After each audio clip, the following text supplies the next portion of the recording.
Olá, seja bem-vindo a mais um UFSC Entrevista.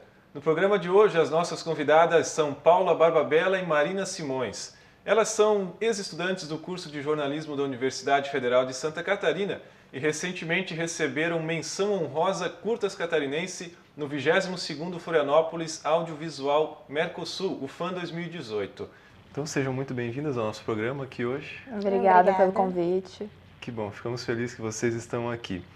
Então, o documentário de vocês, o nome dele é Berro, e vocês se propõem a mostrar de que forma a arte pode se comportar como linguagem, certo? Então, eu queria saber primeiro assim, o próprio nome dele já é um pouco instigante, né? Eu queria saber por que esse nome, o que ele representa e por que vocês acabaram escolhendo esse tema para o documentário. Bom, o nome, começando pela tua primeira pergunta, ele surgiu quando o nosso tema ainda era sobre linguagem, especificamente, sem focar na arte. A gente ia falar muito sobre gírias, sobre o pajubá, que é como eles chamam a linguagem entre o público LGBT.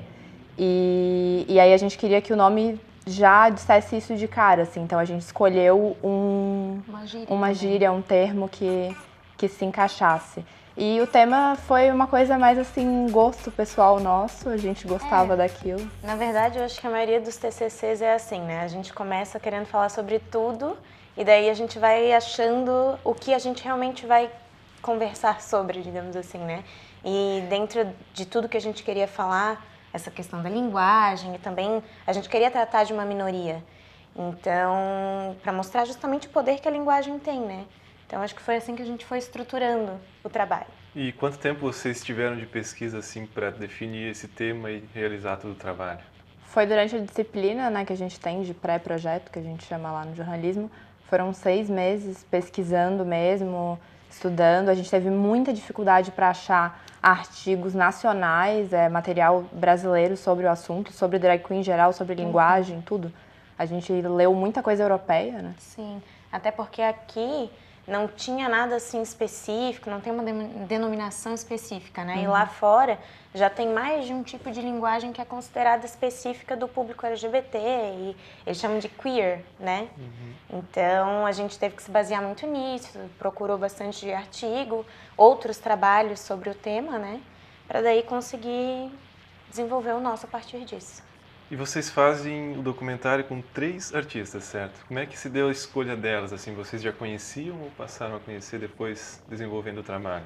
Foi a partir do momento que a gente começou a pesquisar, a gente pediu ajuda para alguns amigos que já eram envolvidos no meio.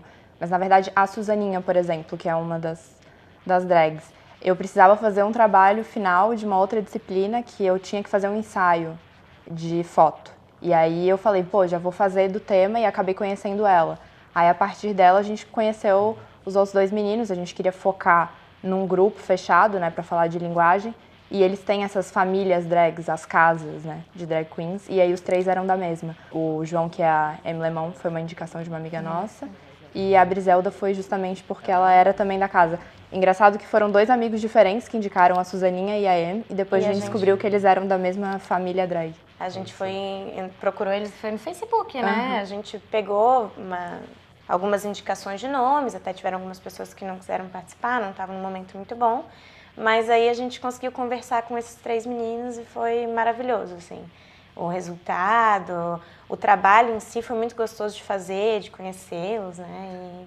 E a relação de vocês com eles, assim, foi tranquila? Ou eles tiveram, sei lá, algum certo receio? Porque é um tema polêmico, né? Eles tiveram algum medo, talvez, de falar? Vocês acabaram criando uma relação mais próxima com eles? Como foi? Hoje eu considero os 3 nossos amigos, assim. A gente adotou um sistema diferente, assim, foi uma técnica diferente. Não sei se alguém faz isso, mas a gente acabou encontrando muito com eles e a gente gravou mais de uma vez. A gente fez o que a gente chamou de pré-entrevista.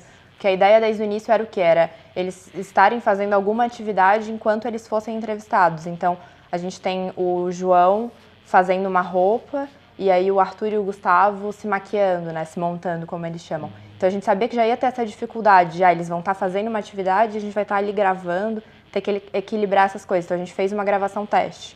Antes disso, a gente fez 2 reuniões com eles. Sim. Então, a gente acabou criando uma relação, assim, bem legal, bem legal. E assim, desde o começo eles já foram bem receptivos, assim...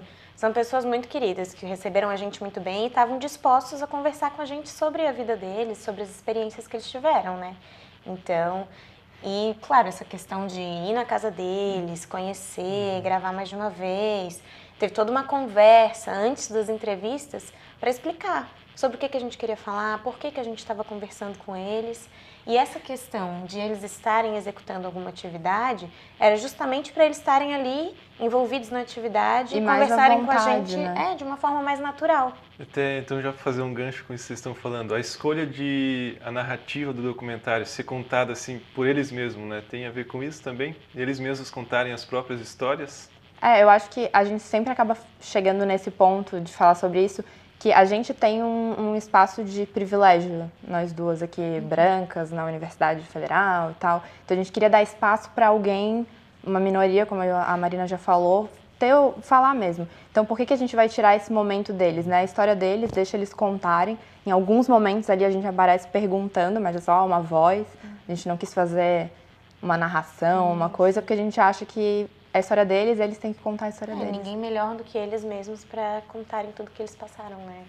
Perfeito. E qual foi o maior problema que vocês enfrentaram durante essa produção? Talvez problema externo?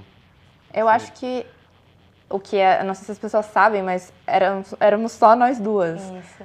Teve uma gravação, que foi a gravação da festa, que a gente foi junto com eles, que aí a gente teve a ajuda do Matheus Feistin, que também era lá do curso de jornalismo, fez o documentário dele depois do Fervo.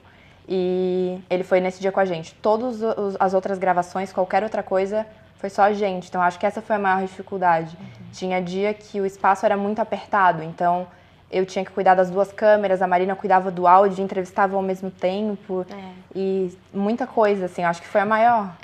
Sim, e daí faltava braço mesmo, né? Porque daí, às vezes, acho que foi a entrevista do João. Ele se mexia bastante, então ele saía do foco, ou o microfone não pegava o áudio direito, e daí eu tava de um lado entrevistando ele. O espaço era um pouco apertado, a Paula tinha que sair assim, fazendo uma mímica, mímica não, né? Fazendo um contorcionismo ali, para conseguir chegar do outro lado e ajustar tudo direitinho para captar bem o áudio e a imagem, né? Enfrentando os problemas técnicos para trazer o melhor produto possível, né? E assim, vocês convivendo com eles, talvez deve ter sido algo novo para vocês, né? Ter vivido a rotina e visto a realidade de um artista, drag queen. E eu queria saber, então, o que vocês consideram que vocês aprenderam durante esse período, assim, que vocês fizeram o trabalho de vocês?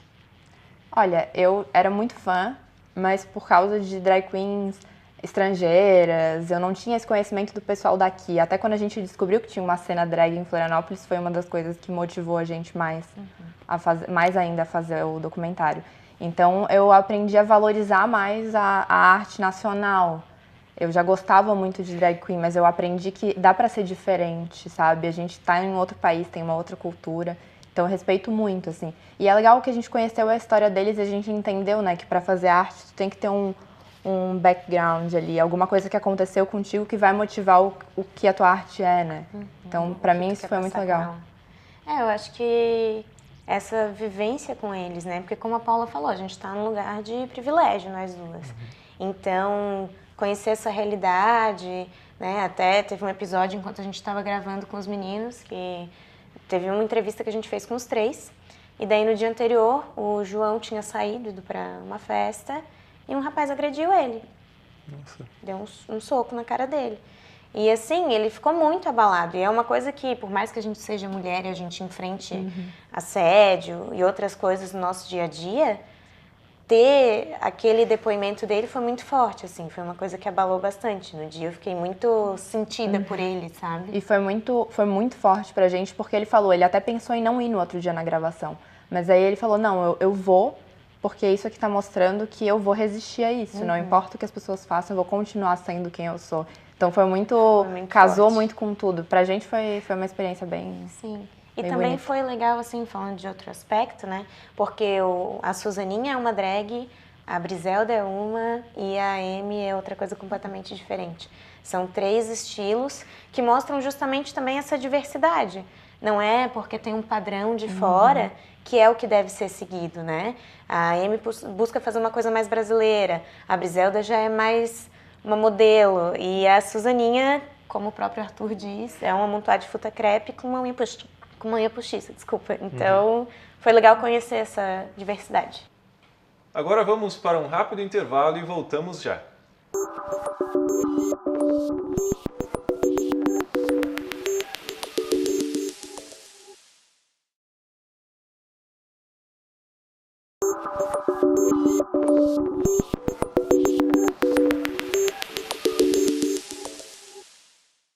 Estamos de volta com o UFSC Entrevista. No programa de hoje, as nossas convidadas são Paula Barbabella e Marina Simões, e nós estamos falando sobre o documentário Berro, produzido por elas.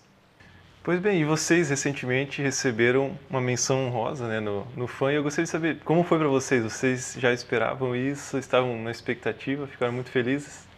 Eu fiquei muito feliz, a Marina ficou muito feliz. A gente não queria deixar o trabalho morrer, né? Vamos só apresentar aqui o TCC, liberar na internet, é isso. Então, a gente fez toda uma agenda de inscrever em festivais, mas a gente já tinha aquela cabeça, assim, realista. Vamos inscrever em vários, se passar em um já tá legal. E aí, a gente, quando foi aprovada no FAM, a gente já ficou, meu Deus, não acredito que a gente foi aprovado. A gente foi olhar muita gente de edital, né? E a gente, só as duas, não tinha uma equipe. Então, só isso já foi um reconhecimento muito legal. E a própria reação no dia da exibição foi... A gente ficou muito emocionada, porque, obviamente, tinha a nossa família, tinha os nossos amigos, mas a maioria não estava lá para assistir o nosso filme, né? E às vezes até estava atrapalhando, queria ver o último, o nosso era o penúltimo. E foi muito bonito, assim, eu fico até arrepiada lembrando, porque o pessoal gostou muito. E receber a menção honrosa depois foi... deixa a gente muito satisfeita em ter feito um trabalho que às vezes a gente gosta do que a gente faz, a gente acha que está fazendo uma coisa legal, mas a intenção, ela se perde no meio do fazer, né? E saber que chegou a mensagem nas pessoas, eu acho bem gratificante. A própria reação das pessoas enquanto estão assistindo. A Paula teve um trabalho ferrado com a montagem, então, assim, ver essa reação do público na hora que a Suzaninha conta uma piada e eles riem, e na hora que é um assunto mais sério, as pessoas param para prestar atenção, ver que ele realmente toca as pessoas, né? E depois ouvir as pessoas irem falar pra gente, nossa, que bom que tu fez esse trabalho, sabe? Elas se sentiram representadas, então acho que isso é muito importante. E a menção honrosa vem só pra mostrar que a gente tá fazendo alguma coisa certa ali, sabe? Eu acho que foi muito gratificante, foi muito bom. Que bom, enaltece o trabalho de vocês, muito bem feito, e que realmente traz um assunto para desconstruir certos padrões sociais, né? E queria perguntar também para vocês duas trabalharam aqui na TV UFSC. Como foi para vocês a experiência que vocês adquiriram durante o curso, também aqui durante esse período que vocês ficaram na TV, como isso contribuiu para a produção desse documentário? Eu me criei aqui dentro, né? Eu falo que eu não desisti do curso porque eu estava na TV UFSC. Se eu não estivesse aqui, eu teria largado. Eu, desde o início, queria trabalhar com vídeo. Tive muita ajuda do pessoal daqui de dentro para aprender a ser cinegrafista, a ser editora, que são as duas coisas que eu sou mais apaixonada. E eu acho que uma coisa que ajudou imensamente a gente nas gravações foi que eu participei do Sonora, que foi uma série de documentários que a gente fez pra cá. E então eu já sabia, assim, a gente tem que se planejar, a gente tem isso, tem aquilo. E eu e a Marina, a gente já trabalhava juntas aqui, então a gente sabia trabalhar uma com a outra. Esse entrosamento, assim, surgiu daqui também, né? Do curso e daqui. E eu acho que foi muito importante. Tanto eu quanto a Paula, nós trabalhamos aqui, acho que por 2 anos. A Paula mais um pouco por causa do Sonora. Uns 3 anos. E, nossa, foi uma experiência que a gente levou realmente para a vida. Tanto porque aqui a gente, você é estagiário, você sabe, a gente faz de tudo um pouco e isso é que é interessante, né? Esse aprendizado é muito bom. Até as coisas que não dão certo são boas pra gente aprender, porque as coisas não dão certo na vida real. Eu acho que é o mais importante, assim, porque o documentário é tu fazer um documentário, é tu saber se adaptar às situações. Nada que tu planejou vai sair 100% como tu planejou, e ter estagiado aqui, eu acho que ajudou a gente muito nisso, porque a gente sabe que não vai dar como a gente está pensando, então a gente já sabe todas as opções para fazer dar certo. A gente pega o feeling do negócio, né? Como a Paula falou, eu acho que a maior dificuldade era estarem só as duas. Só que aqui a gente também não tinha uma equipe muito grande, então a gente aprendeu a lidar com essas situações adversas, né? Para conseguir enfrentar as dificuldades, problemas, tanto técnicos ou talvez também que vocês tiveram durante esse trabalho. Eu queria saber também as expectativas de vocês a partir do documentário Berro. Vocês querem desconstruir certos padrões sociais, e até eu lembro de uma frase que um deles fala no documentário, que eles se reconhecendo como pessoas, eles acabam tendo mais autoconfiança, tendo mais amor por eles mesmos. Assim, vocês também têm esse objetivo de acabar tendo esse viés também com o documentário? Sim, eu acho que é legal a questão da representatividade, né? Pessoas que se enxerguem neles. São 3 pessoas muito diferentes, então é legal que abre esse leque de várias pessoas diferentes conseguem se identificar. Às vezes identifica com um, às vezes identifica com um pouco de um pouco do outro. A ideia é trazer todos esses pensamentos deles, porque querendo ou não, a gente que gravou, a gente que editou, o que eles estão falando ali, o que eles pensam é bastante, na verdade, do que a gente pensa. Então é um pouco passar essa mensagem. Não tem como a gente se isentar completamente quando a gente está fazendo trabalho assim, né? Mas eu acho que uma coisa importante também é que a gente leva o sentimento deles com relação a experiências ruins e experiências boas que eles tiveram. E é fácil até para alguém que não está no lugar deles no dia a dia, né? Alguém que não tem nada a ver, não tem características parecidas, uma pessoa hétero, uma pessoa cis, padrão, mas consegue se relacionar porque ela já se sentiu oprimida ou ela já teve alguma dificuldade, e ali ela consegue ver que aquela pessoa que é tão diferente dela, que ela já pode ter julgado alguma vez na vida, na verdade é uma pessoa como ela, sabe? Legal. E já finalizando um pouco aqui, eu falei no início, né, a proposta de vocês é também colocar a arte drag como ferramenta política de comunicação. Eu queria que vocês também explicassem um pouco mais isso, de dizer que a arte em si ela já é crítica, que ela passa a mensagem que é a linguagem, como eles mesmos falam durante o documentário. Então, a nossa ideia era trabalhar a linguagem e a gente queria falar no início sobre essas gírias e como a gente estudou bastante nesses meses de pesquisa sobre uma linguagem conhecida como linguagem lilás, que é a linguagem usada por grupos oprimidos. Eles acabam criando as suas próprias comunidades e aí arranjam um jeito de se comunicar entre si. E aí, conversando, a gente viu que isso ia além da fala. As próprias drags, no ato de se montarem, de botarem a maquiagem de tal forma, de se apresentarem de uma forma, eles estão comunicando a verdade deles, eles estão passando uma mensagem deles. E foi uma coisa que eles acabaram criando para se comunicar naquele meio, né? E aí a nossa ideia era um pouco também traduzir isso, né? Porque não pode ficar só uma mensagem desse tipo, não pode ficar num grupo fechado. Acho que todo mundo tem que saber um pouco. Então era essa ideia, pegar a arte para comunicar a ideia deles, assim, o que eles pensam sobre o mundo, o que eles querem para o mundo, esse tipo de coisa. E tem algumas coisas que são bem marcantes assim de cada um. O Gustavo, por exemplo, ele teve todo um processo de aceitação do corpo dele. Então a drag, a Briselda, ele disse que ele gosta de trabalhar com a nudez porque ele mostra, não, esse é meu corpo, eu tenho estria, eu tenho uma barriguinha, eu tenho, mas essa é a minha história, essa é a pessoa que eu sou. O João tem todo aquele questionamento com o feminino, o masculino. Ele é uma drag que ele é meio... Tu fica olhando, tu fica estranhando, assim, não é uma drag padrão, né? Então, ele busca justamente mostrar, não tem feminino, não tem masculino, não tem rosa de menina, azul é de menino. E o Arthur, a Suzaninha, eu não sei nem por onde começar a explicar. A Suzaninha é um personagem assim que o Arthur trabalhou desde o começo, montou toda a história daquela senhora que é síndica. Quando ele está montado, quando ele fala contigo, eles realmente se transformam. Não é só uma maquiagem, não é só uma roupa. Tem ali uma outra pessoa. Personalidade, né? É bem interessante. E daí, quando tu tá com eles, tu consegue sentir isso, assim, essa mensagem chegando em ti. Eu queria saber também, vocês têm planos futuros para fazer mais algum trabalho juntas? Estão pensando em alguma coisa? Por enquanto, estamos só na ideia, mas eu acho que a gente trabalha bem juntas e eu quero muito continuar nessa área do documentário, de filmes. A gente gosta, né? Então, eu acho que, claro, né, agora tem outras coisas acontecendo e tal, e a gente está dando essa continuidade para o Berro, então a gente está se dedicando um pouco mais a isso, mas no futuro a gente espera que a gente consiga produzir alguma outra coisa também. Muito obrigado pela presença de vocês aqui hoje. Foi uma alegria tê-las de volta aqui na TV UFSC depois de um tempo. E o programa de hoje vai ficando por aqui. Nos acompanhe pelas redes sociais e até o próximo.